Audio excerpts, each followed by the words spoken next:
Welcome to Salty Politics. I'm Julie Roginsky.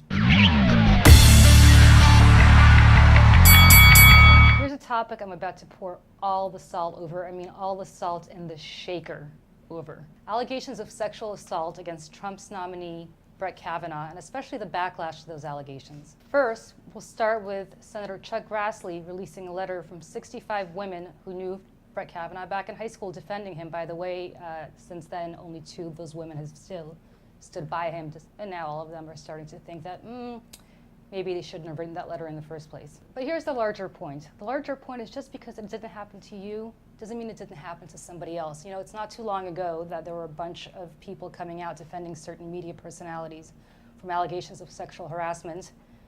And in the end, those people had to retract their statements and take it back because while it may not have happened to them, it certainly did happen to other people. So just bear that in mind before you start trashing any woman that comes out with allegations of harassment or assault. But the larger issue is also the example of Christina Blasey Ford, the woman that accused Kavanaugh of this behavior. This is why women are reluctant to come out. What is she getting out of this? She has a husband. She is the mother of 2 children. She has an accomplished career. And the end result is there's a very good possibility that Brett Kavanaugh will be Justice Kavanaugh for life, while she will always be known as his accuser. Look at Anita Hill. Look at everything Anita Hill accomplished in her life. What do we know Anita Hill for? We know her for the fact that she accused Clarence Thomas of inappropriate behavior. And this is what's so hard for women to contend with. On the one hand, they want to speak out. They want their truth to be known. They want to prevent this from happening to others. But on the other hand, they understand they're going to have to go through vilification.